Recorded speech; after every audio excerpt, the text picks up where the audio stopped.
Hello friends, welcome to our channel. Friends, आज हम देखेंगे सुप्रीम कोर्ट का अहम फैसला।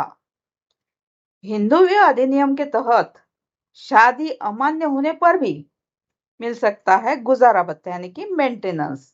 इसके बारे में जानेंगे हम।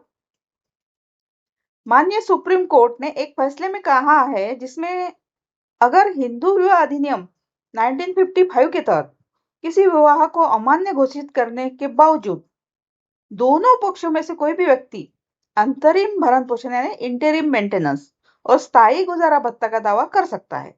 माननीय सुप्रीम कोर्ट ने एक फैसले में कहा है, अगर यदि किसी विवाह को 1955 अधिनियम के सेक्शन 11 के तहत अमान्य घोषित कर दिया गया है तो उस विवाह में शामिल दोनों पक्षों में से किसी को भी अधिनियम की धारा 25 के तहत यानी सेक्शन 25 के तहत स्थायी गुजारा भत्ता यानी मेंटेनेंस या भरण पोषण का दावा करने का अधिकार है। अब कोर्ट ने यह भी कहा कि यह हमेशा मामले के तथ्यों और पक्षों के आचरण पर निर्भर करेगा कि स्थायी गुजारा भत्ता दिया जा सकता है या नहीं। अब सेक्शन 25 के तहत राहत देना हमेशा न्यायिक विवेक पर निर्भर है।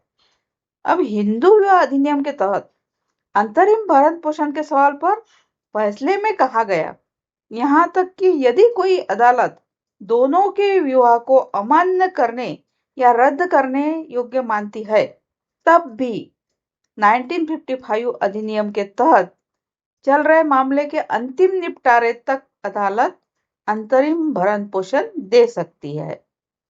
अब इसमें यह भी कहा कि सेक्शन 24 के तहत अंतरिम राहत का निर्णय करते समय अदालत हमेशा उस पार्टी के आचरण को ध्यान में रखेगी जो राहत की मांग कर रही है, क्योंकि राहत देना हमेशा न्यायिक विवेक पर निर्भर है। अब माननीय सुप्रीम कोर्ट ने अवैध पत्नी जैसे शब्दों को इस्तेमाल पर आपत्ति जताते हुए कहा, किसी विवाह को शून्य घोषित किए जाने पर पत्नी को अवैध करना बहुत अनुचित है।